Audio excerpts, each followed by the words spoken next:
Bismillah va salatu vassalamu ala rasulillohi va ba'd. Soqol qo'yishlik masalasi bu shariatimizda sobit bo'lgan narsa, buni hech kim inkor qiladigan narsa emas bu.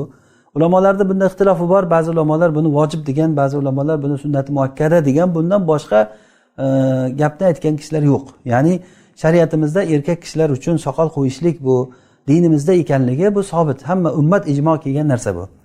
Rasulullohning sunnatlari bu. Rasululloh sollallohu alayhi vasallam hech qachon soqolsiz holatda ko'rinmaganlar. Bu arablarda urf odati bo'lgan degan tushuncha bir noto'g'ri tushuncha. Chunki Rasululloh sollallohu alayhi vasallam soqol qo'yinglar, mo'ylovlaringni qisqartiringlar, soqollaringni uzun qilinglar deb buyurganlar.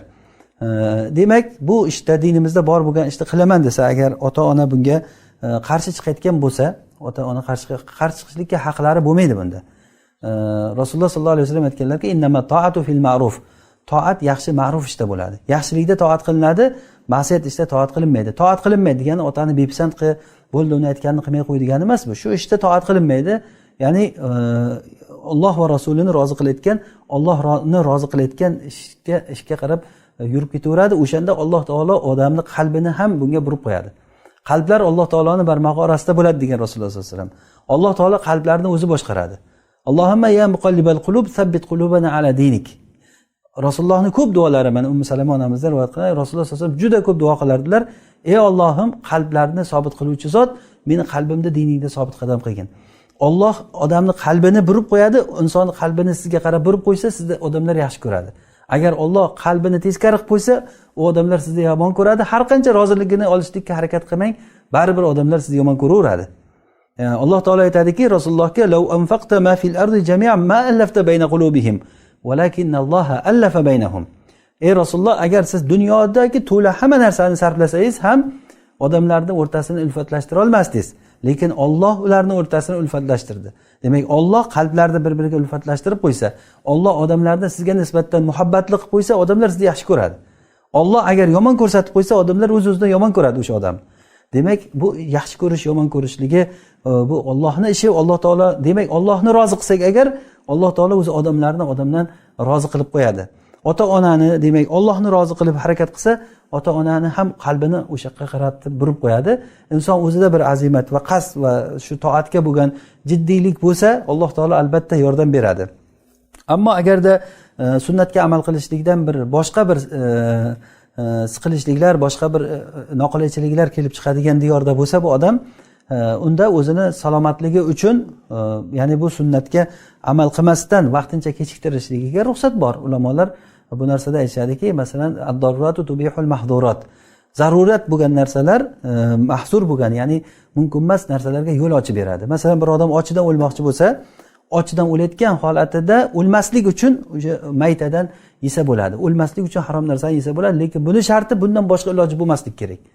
Ya'ni buni sharti undan boshqa iloji yo'q va imkon qadar eng oxirgi nuqtasida qilish kerak bu narsani. Bunga katta eshik ochilib qo'yildi degani emas bu. Lekin bitta narsaki, Alloh subhanahu va taolo o'zini yo'lida harakat qilgan odam, jiddiy jahd bilan tarmashgan odamni Alloh taolo albatta o'zi tavfiq berib yo'l ko'rsatadi. Bunga Allohning va'dasi bor. Vallazina jahadu fina lanahdiyannahum subulana. Bizni yo'limizda biz uchun harakat qilgan, ya'ni Alloh uchun harakat qilgan, Allohni rozi qilaman deb harakat qilgan odamni Alloh taolo o'zining yo'llarida yo'llab qo'yadi. Allohu a'lam. Bismillah va salatu vassalamu ala rasulillohi va ba'd. Otadan oldin soqol qo'yib bo'lmaydimi degan narsa bu. Xo'p, bizda o'zbekchilikdagi saqofadan, mentalitetdan kelib chiqqan savol bu. Ya'ni otadan oldin soqol qo'yib bo'lmaydi degani, ota soqol qo'ymasa, endi masalan yosh katta bo'lib ketsa ham soqol qo'ymasa, farzand otani orqasidan soqol qo'ymay yurishligi kerak degan narsa bu urf odatdagi narsa bo'layotgan bo'lsa, bu urf odat shariatdagi nususlarga teskari kelyapti. Ya'ni shariatda Rasululloh sollallohu alayhi vasallam erkaklarga soqol qo'yinglar deganlar.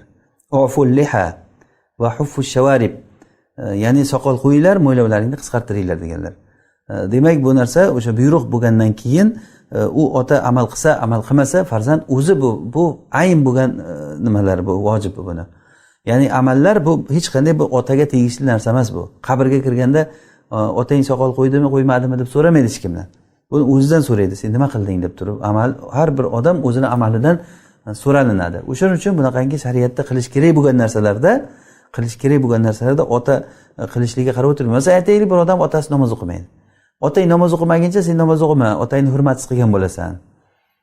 Otang soqol qo'ymayaptimi, sen ham soqol qo'yma-da, otangdan keyin ergash, otangdan oldinga o'tib ketib qolma degan narsalar bo'lmaydi. Bu unaqangi toat narsalarda, toatda men mana qilsang undan keyin qilaman deb turib, bundagi odob, axloq degan narsa Alloh taolo bilan bo'lgan toatda bunaqangi bir navbat berish degan narsa bo'lmaydi. To'g'ri odob, axloq bo'ladi, o'ziga yarasha otani hurmat qilish, ehtirom qilish bor. Lekin Allohga ibodat qilishga kelganda boshqa narsaga qaralinmaydi. Ya'ni bu narsani biz yaxshi tushunishimiz kerak. Ota roza tutmasa, bu roza tutmasa, bu ham otam tutsa tutaman deb, ota namoz o'qimasa, bu ham o'qimasa. Bunda din yo'qolib ketaveradi, otasi qilmagan odamlarning farzandlari umuman qilmaslik kerak bo'lib chiqib qoladi. Alloh taolo aytadiki, innamat to'atu fil ma'ruf. Toat ma'rufda bo'ladi. Ya'ni ma'ruf bo'lmagan narsalarda, yaxshilik bo'lmagan narsalarda toat qilinmaydi. Lekin toat qilinmaydi degani bo'ldi, otani behurmat qil degani emas bu. Otani shunday hurmat qilishlik kerakki, mana shu aynan soqol qo'ygan odamlar otalarini, o'zini qarindoshlarini, o'zidan kattalarini kelib qolaversa, hamma odamni shunday bir hurmatini joyiga qo'yishni ko'rsatib berish kerakki, odamlar islomning go'zalligini ko'rsin soqolli odamlarda. Ya islom mana bunday ekan. Qaysi soqol qo'ygan odamga qarasa, soqol qo'ymagan odamlarga nisbatan past nazar bilan qarash, hurmatsiz gapirish ularda, xuddiki bir ya'ni bir yomon odamlar bilan gaplashayotgandek gaplashish, hatto o'zini ota-onasi bilan ham muomalalar o'zgarib qolsa, aka-ukalar bilan ham bu narsa ziddiyatni chiqaradi. Islomni yana ham o'sha islomga amal qilgan odamlarni bir axloqsiz qilib ko'rsatib qo'yaveradi bu narsa. Bu o'z-o'zidan islomda odamlarning nazarida islom dinini yomon qilib ko'rsatishlikka olib keladi. Ya'ni toat, ya'ni bu axloq birinchi o'rindagi bo'lgan narsalar. Lekin dinimiz, Rasulullohning sunnatlari, Allohning buyrug'i hamma narsadan ko'ra bizni boshimizning ustida. Vallohu a'lam. Bismillah va salatu vassalamu ala rasulillah va ba'd. Soqol qo'yishlikka qarshi chiqqan odam nima uchun qarshi chiqqanligini agar bilib turib, shuni dindan ekanligini bilib turib qarshi chiqsa, bu dindan chiqadi, uni orqasidan iqtido qilib bo'lmaydi, u dindan chiqqan hisoblanadi. Ammo ba'zi bir odamlarda bir shubhalar bo'lib turib, u narsani sunnat deb bilmaydigan odamlar bor. Shu soqolni bir urf-odat, Rasulullohda bo'lgan soqol Abu Jahlda ham bo'lgan edi. Rasululloh o'ragan sallani Abu Jahl ham o'ragan edi deb turib, mana shunaqangi shubhalar bor ba'zi odamlarda. Ular tushunmagan odamlar bo'ladi. Agarchi o'zi masjid imomi yoki bir minbarga chiqqan odam deb o'zini hisoblasa ham, lekin dinning tabiatini, bizni shariatimizni tushunmagan odam bo'ladi. U johil u. Johil bo'layotgan bo'lsa, unga ta'lim beriladi. Ta'lim beriladi. Agar johillik bilan bilmasdan aytgan bo'lsa, johilligi uchun haqiqatan ham johil bo'lsa, ma'zur bo'ladi. Ammo lekin agar shariatdan ekanligini bilib turib, ayollarning hijobini masalan o'rashdan man qilsa yoki soqol qo'yishligidan man qilsa, bu mumkin emas, bu qo'ymagan desa-da, o'sha aytishligida bu dindan, umuman dinga dushmanchilik ekanligini bilib qilsa, bu dindan chiqadi. Alloh taolaning shariatiga qarshi chiqqan odam, bu shariatga teskari chiqishlik, bu kufrning aslisi hisoblanadi. Ammo bir shubhalar bilan o'zi shunaqa bu urf-odat, bunday qo'ymay yursa ham bo'ladi yoki soqolni faqat dindor, din bilan shug'ullanayotgan masjid imomlari va boshqalar qo'yishga, din kishilari qo'yish kerakda, boshqa odamlar o'zini mahallasida urfidan xilof qilmay, urfidagi, urf-odatdagi narsada yurish kerak deb tushunsa odamlar, u johil odam bo'ladi, unga ta'lim berish kerak. O'sha uchun bu dindan chiqadi yoki orqasidan iqtido qiladi, qilmaydimi degan masala, bu iqomatul hujja degan narsani ustiga quriladi. Qachon unga iqomatul hujja qilib, unga bayon qilinib, aytilingandan keyin tan olmasa, unda hukm sobit bo'ladi. Ungacha hukm sobit bo'lmaydi. Allohu a'lam. La yazalul khayru hayyan la yazal inna fid dunya salaman wa dhilal.